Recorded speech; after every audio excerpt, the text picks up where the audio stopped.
Hola, ¿qué pasa, campeones? My name is Diego, and this is D-Spot reporting today for Barça Blaugranes, SB Nation's award-winning Barça platform. In case you're new here, subscribe to this Facebook page and subscribe to my YouTube channel as well at This is D-Spot because it's good for you if you're a Barça fan. Let me tell you. In case you're wondering what we're going to discuss on the show today, let me tell you, we're going to talk about the clash ahead of Valencia, of course, the second leg. We're going to discuss what happened over the weekend in the Catalan derby against our city rivals, Espanyol. And more importantly, we're going to talk about how Coutinho and Dembélé are going to fit into Valverde's system because that is the hot topic right now. How is Valverde going to make it work? Nice one, Ahmed, saying, I just saw you on YouTube. Thank you for joining me on Barça Blaugrane's platform on Facebook. Did a little mistake. Had the wrong stream key, but I'm here now on Barça Blaugranes. So let's get this show started. Enjoy.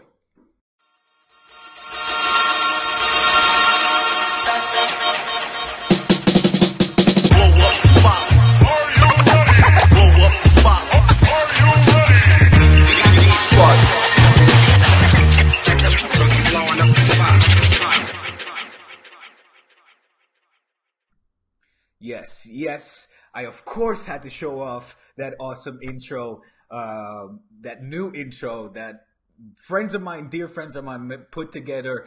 Thank you to Intro Beats for that awesome trailer soundtrack. Is the sickest.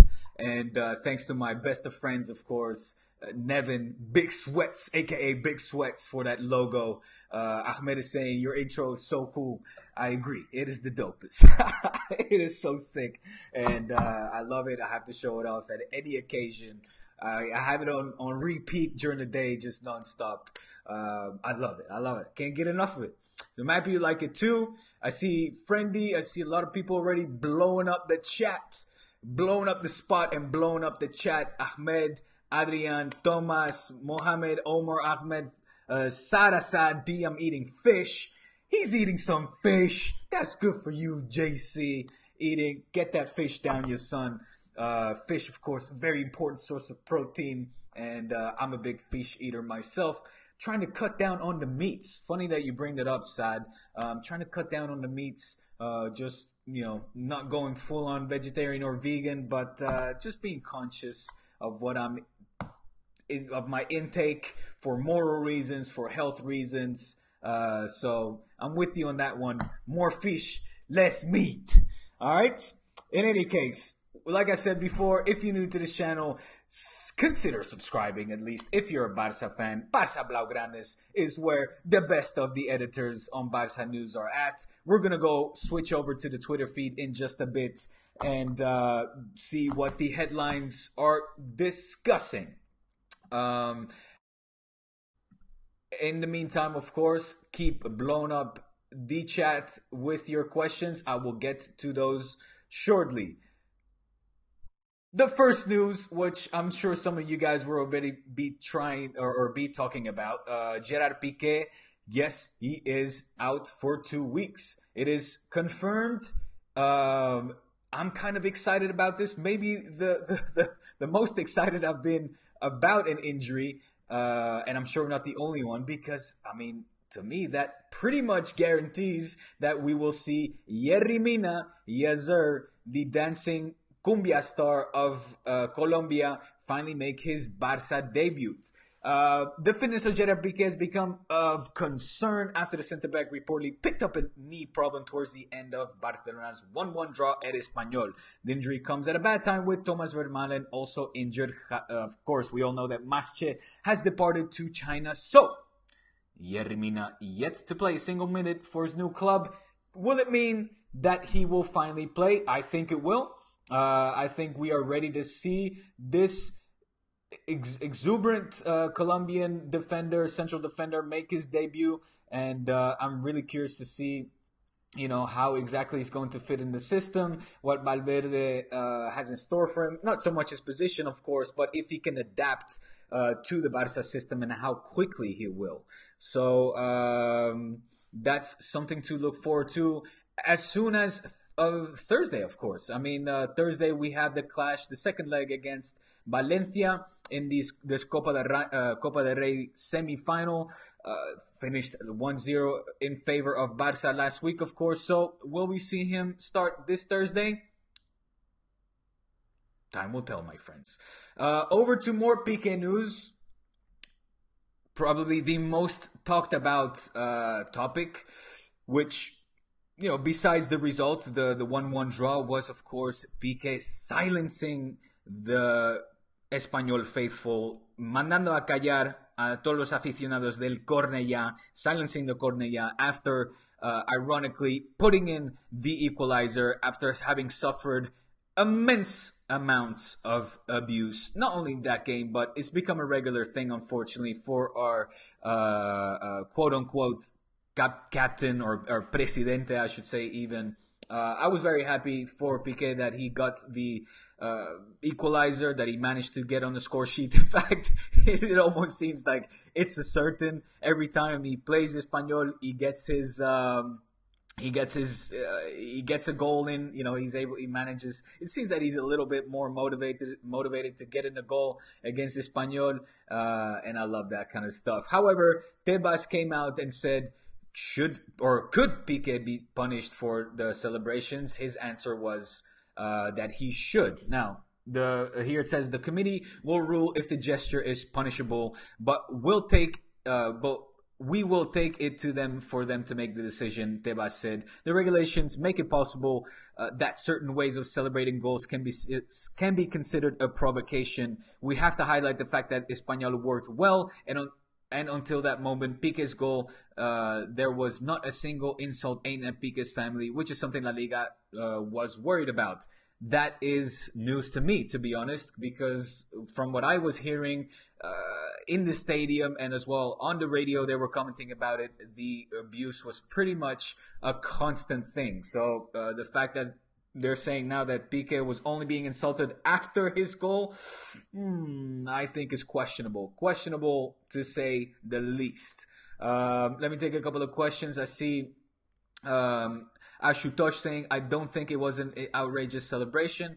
Ashutosh, I agree with you. I think, you know, mandando a callar, silencing a crowd, forms part of the spectacle. Something that, you know, if you're going like this, if you're doing the butifarra, the middle finger, whatever it might be that you're trying to do, you know, obscene gestures of the sort, sure, you're you know, that's too far. We all remember Carvajal doing the peineta, showing the middle finger. I think Jordi Alba did the same thing. That kind of stuff, Pepe has in the past as well. You know, Giovanni doing the butifarra, as they call it here in Spain. Those kind of things is, I think, too much. However, silencing. Come on. I mean, we all know this one, right? Calma.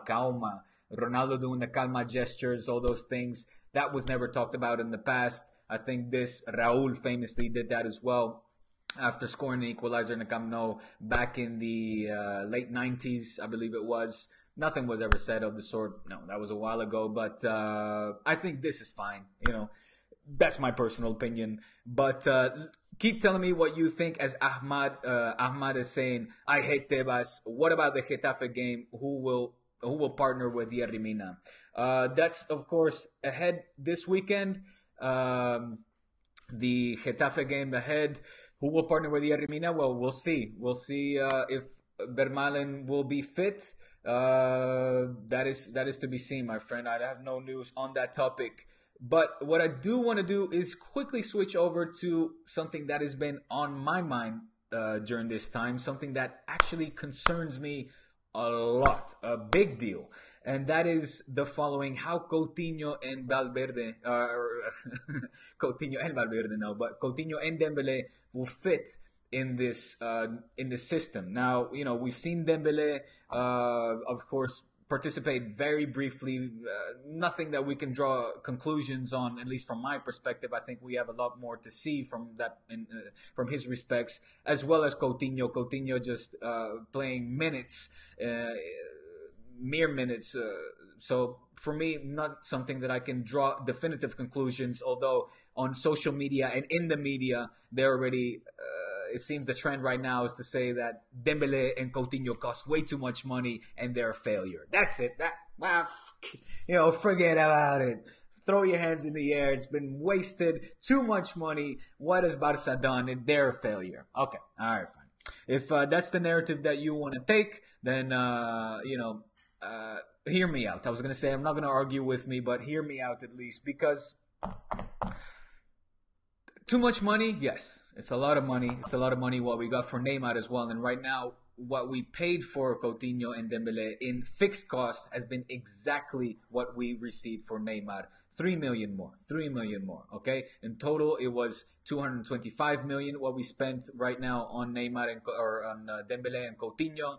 And of course, we received the 222 million for Neymar. So, pump your brakes a little bit and before you start drawing those kind of conclusions. But what I think is a much more interesting debate is, we all know that Valverde right now has a record unbeaten streak, even more so in La Liga, of course. Even, as beaten Pep Guardiola's unbeaten streak. So hats off to Valverde, who has been incredibly efficient in this 4-4-2 system. And that is why I'm concerned, because how are Dembélé and Valverde... Why do I keep saying Valverde? Dembélé and Coutinho going to fit in this 4-4-2 system? That is the question. Will it be Coutinho on the left and Dembélé on the right? We've seen Dembélé, the little that he's been played more on the right side. Not something that I think we all agree with, that is his natural place. I think Dembele's place is more on the left. However, if Valverde is going to continue using this 4-4-2 system, how and where is he going to fit? Switch over to Dembélé highlights. How do you like that, boys? I'm a little bit excited for using this new software. So excuse me. I know all of you guys are, already used to these YouTube experts that have cool little gadgets and things, but this is pretty cool. I can switch from the camera over to some highlights for you. Enjoy these Dembélé highlights against Getafe, the last match that he played in La Liga. Or not the last match, but the last match that he played, I should say, before picking up that heart, that long-term injury, that severe muscle injury. And here we see him playing on that right side. I should say that before he picked up the injury, he switched over to the left. And that is where, and we'll see that shortly, that is where I think he looked more comfortable. He looked more, looked more at ease, more in place, more basically also willing to attack. For me, in my opinion, when he looks to go into, as we see him do now, when we see him go into the from the right side, in this case, to the middle, he looked more comfortable doing that from the left side. So, but what will Valverde do? Does it mean that Valverde will, like I said, give up on the 4-4-2 system? Sara, I see you saying Dembélé and Coutinho and Iniesta cannot all play together. I agree. Because what right now is working so well for Valverde in that 4-4-2 is that doble pivote, as they say here. That double pivot that is made up of the duo Busquets and Rakitic. Now, I have been a critic of Rakitic in the beginning of the season, I admit. However, right now, that duo is just, I don't want to say that all credit goes down to them. That would be silly to say, of course, without mentioning Messi. But right now, the passing, the looking for the open man, looking for those through balls, the cuts, etc., is a phenomenal task for what they're doing when it comes to that doble pivote. Rakitic and Busquets are also on the defensive end, deserve a large part of the credit for the success of Barca this season. We could say, well, what about Iniesta and Busquets? Iniesta is having an absolute phenomenal season. I see Adrian saying Iniesta is still such a beast. Absolutely true. I mean, at 34 years old right now, Iniesta is having potentially the best of his season. Can we say his best season? I mean, he's been phenomenal always, but for me, it's hard to say, okay, let's put Rakitic on the bench and have the doble pivotes be Rakitic or Iniesta and Busquets and shuffle in Coutinho on the left and Dembélé on the right. It would be, it would be unfair to Rakitic, and I don't think it would be the right move neither. That said, what about Paulinho? What will happen to Paulinho? Paulinho's been pretty much a starter as well. Yet, could he maybe fill in that position? Potentially, potentially not. I think Paulinho is definitely not, and I should give credits as well to you guys here on this platform, been telling me, listen, Rakitic is better of a defender than Paulinho. I agree. My eyes have been opened. Paulinho is certainly more of a offensive threat, offensive-minded player. I also thought, given his physical presence on the pitch, that he could have been, or he could have excelled on the defensive end, and I wanted to see that. But time has proven to me, and again, much respects to a lot of the D-Spot loyals here for pointing that out, that Rakitic is indeed more effective on the defensive end now than Paulinho. What about, here we see now highlights of Coutinho. Coutinho against Espanyol. Coutinho, of course, cannot play in the Champions League. Will that mean constant rotations? Will that mean Iniesta in, Coutinho out? When it comes to Champions League and La Liga, that's something that I'm also concerned about. It's too many rotations, perhaps. I mean, the team needs some consistency with the formation that they're playing in. And right now, the team has been doing that in record-breaking fashion. The 4-4-2, which has never counted on Dembélé and Coutinho even playing in that system. I mean, Valverde has got a serious problem. Gauraf, I see you. What's up, my friend? Life is indeed good. But right now, Valverde certainly has a problem because he's in preseason. Coutinho and Dembélé, boing, as we see Coutinho hit that crossbar. I wish that went in. By the way, quick side note, that was in the 21st minute. The last time Coutinho scored in the stadium, in Cornellà Stadium, in El Prat, whatever it's called, was in the 21st minute, which is, of course, when, the stadium gives a beautiful, pays homage to Dani Jarque. And as the announcers were saying that, Coutinho almost scored again in that 21st minute. Would have been pretty sweet. In any case, what I'm saying is that Valverde has a luxury problem. It is a luxury problem, of course. He's got two phenomenal players in the likes of Dembélé and Coutinho that he needs to fit into the system, and he might have to give up. He might have to go back to a 4-3-3 with Dembélé on the left. Because again, not to regurgitate what I was saying before, but he does look more comfortable on the left side, despite the fact that he's known to have two legs, or comfortable with two legs. He looked more at home on the left side. So how is Valverde going to solve this? Is it going to be back to a 4-3-3? I mean, he could even put Dembélé on the bench and start Andre Gomez, start even Denis Suarez. We've seen him do this.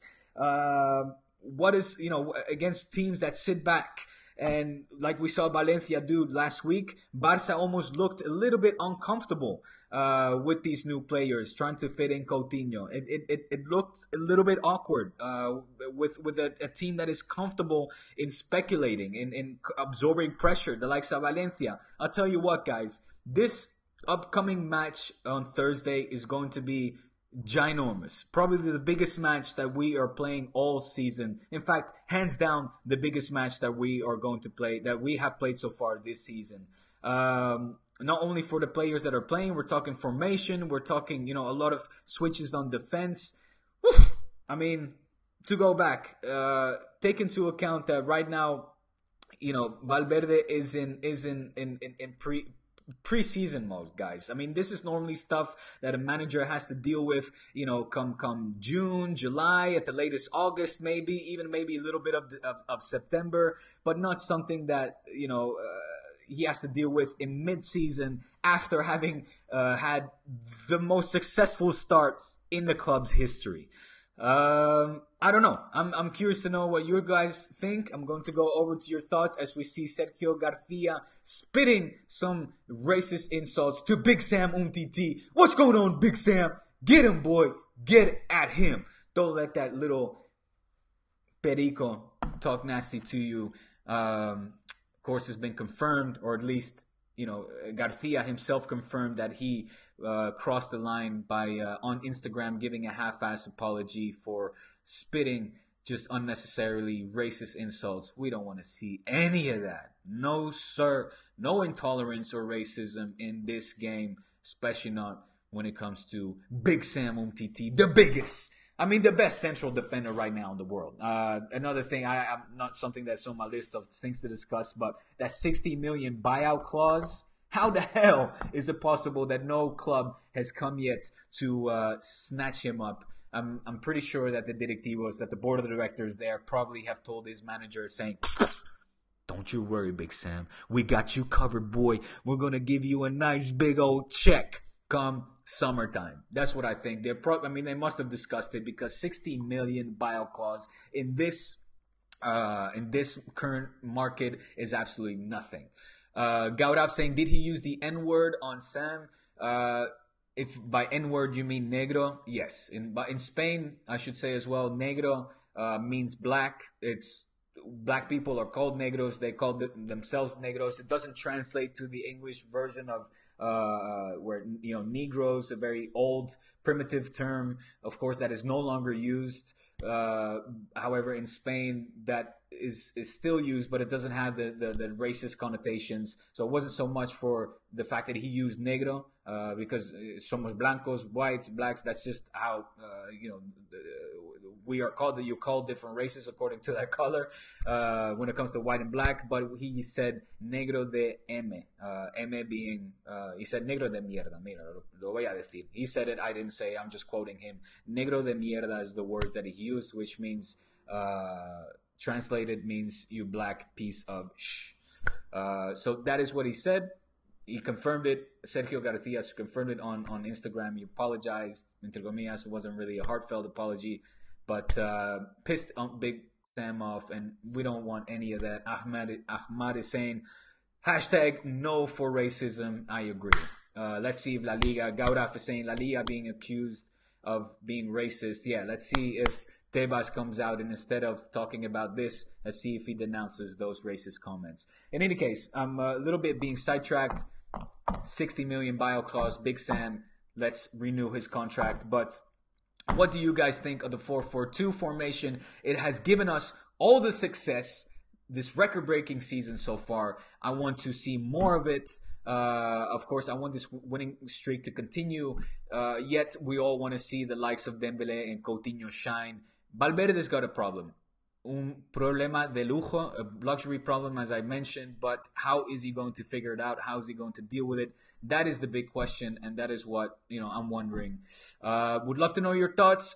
Drop your thoughts in the comment section below, as I'm going to end this broadcast. It's been a pleasure talking to you guys. I feel, I don't know about you, but I feel like I'm getting a little bit more of I'm getting more comfortable with the software. I'm able to show you guys a bit of the Twitter, a little bit of highlights on YouTube about the players that I'm talking about, and of course that dope-ass intro.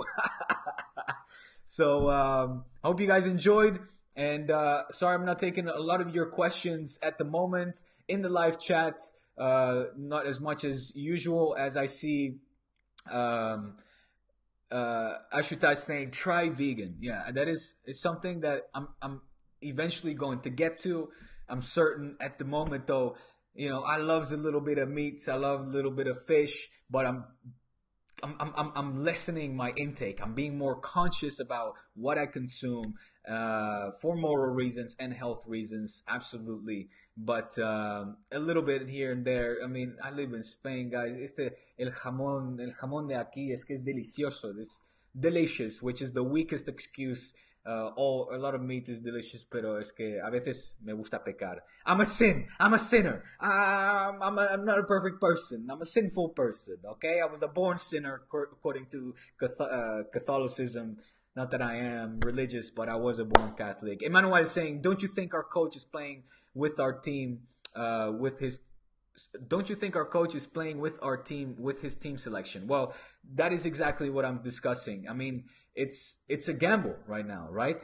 On one side, he's got the 4-4-2. That is, I see you, Omar. I see you talking about the 4-2-3-1, and that is a possibility that I've talked about in the past, but it still leaves a lot to desire. People will be benched, depending on who you switch. You're talking about the doble pivote. You're talking about putting in, star players in that attacking midfield, but will we suffer on defense? That is my, big kind of concern.